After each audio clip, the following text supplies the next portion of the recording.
여러분 안녕하세요. 오늘 주제는 그 노후 고독사에 대한 문제에 대해서 우리 4050들이 현실적인 준비를 어떻게 해야 되는지 그 부분에 대해서 한번 정리를 해봤습니다.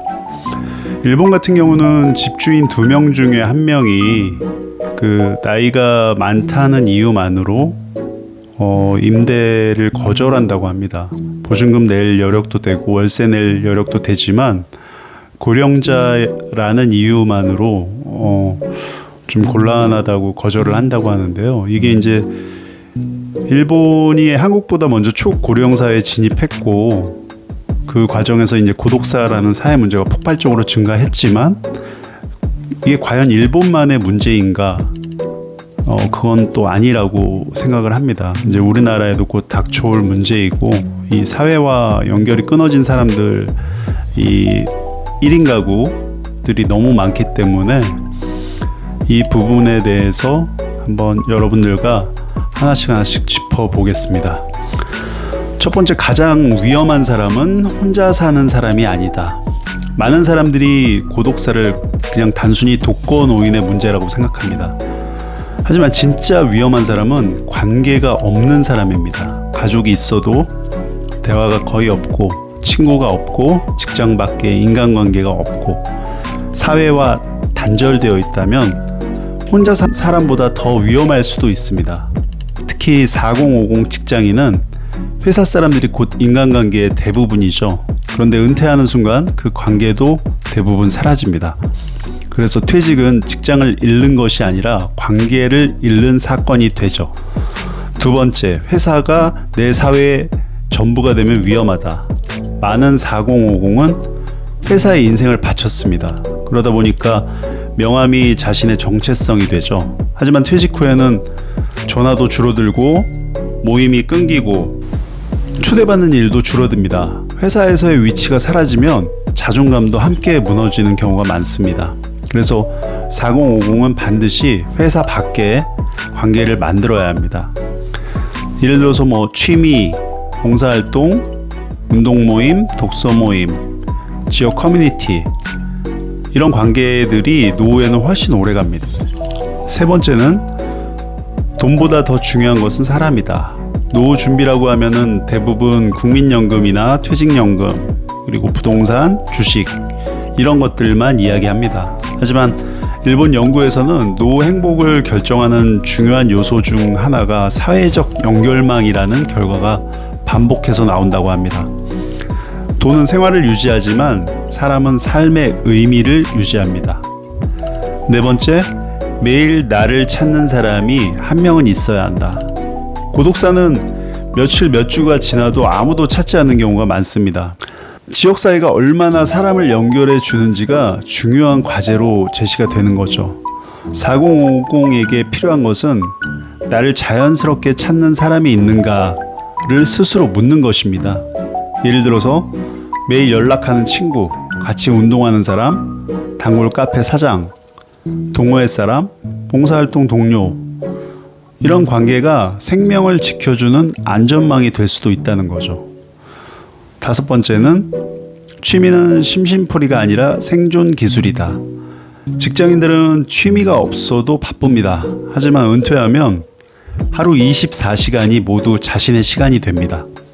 취미가 없는 사람은 시간을 견디지 못합니다. 그 결과 TV만 보거나 혼자 술 마시거나 집에만 있거나 이런 생활이 반복됩니다. 반대로 즐길 수 있는 취미가 있는 사람은 자연스럽게 사람을 만나게 됩니다. 취미는 즐거움뿐 아니라 관계를 만드는 통로가 되는 거죠. 여섯 번째, 건강은 혼자 관리하기 어렵다. 혼자 살면 아픈 것도 참게 됩니다. 병원 가는 것도 미루고 약도 제대로 먹지 않는 경우가 많습니다. 하지만 함께 운동하는 사람이 있으면 건강도 함께 유지됩니다. 그래서 운동은 건강뿐 아니라 관계 유지의 도구가 되기도 합니다.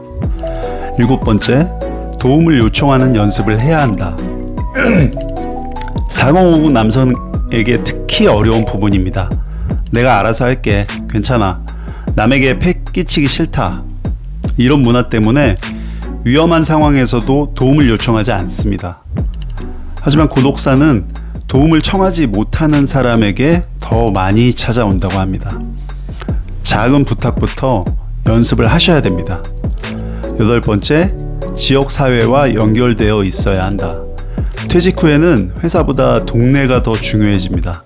내가 사는 지역에서 나를 아는 사람이 있는가? 이 질문이 정말 중요합니다. 예를 들면 주민센터 프로그램, 평생교육원, 도서관, 체육센터, 자원봉사 이런 곳은 새로운 인간관계를 만들어줍니다. 9번째, 자식이 내 노후를 책임져 줄 것이라는 생각은 버리셔야 합니다. 예전에는 가족이 돌보는 문화였습니다. 하지만 지금은 비혼 가구가 증가하고 있고요. 1인 가구가 증가하고 있고 맞벌이가 증가하고 있고 지방과 수도권이 분리돼 가고 있습니다. 이런 것들로 인해 자녀가 부모를 늘 돌볼 수 있는 환경이 아닙니다. 가족만을 안전망으로 믿기보다 가족, 친구, 이웃, 지역사회가 함께 연결된 여러 겹의 안전망을 만드는 것이 현실적이라고 생각됩니다. 10번째, 결국 필요한 것은 관계 자산이다. 우리는 경제적 자산은 열심히 모읍니다. 하지만 관계 자산은 그렇게 잘 관리하지 않습니다. 그러나 노후에는 경제적 자산 못지않게 관계 자산의 가치가 훨씬 커집니다. 관계 자산은 먼저 연락하기, 안부 묻기, 약속 만들기, 도움 주기, 감사 표현하기 이런 작은 행동들이 쌓여서 만들어진다는 거죠. 자, 여러분들께 체크리스트를 한번 여쭤볼게요. 하나씩 한번 본인이 해당이 되시는지 한번 점검해 보시면 좋겠습니다. 회사 밖에서 정기적으로 만나는 사람이 3명 이상 있다. 일주일에 한 번 이상 참여하는 모임이 있다. 은퇴 후에도 계속할 취미가 있다. 운동을 함께하는 사람이 있다. 동네에서 나를 알아보는 사람이 있다. 매일 안부를 주고받는 사람이 있다. 도움이 필요할 때 편하게 연락할 사람이 있다. 가족 외에도 의지할 인간관계가 있다. 한 달에 한 번 이상 새로운 사람을 만난다. 누군가에게 먼저 연락하는 습관이 있다. 네, 지금 제가 4050이 지금부터 실천해야 할 체크리스트에 대해서 한번 말씀드렸는데요. 하나씩 본인이 해당하는지 한번 생각해 보시면 좋을 것 같습니다.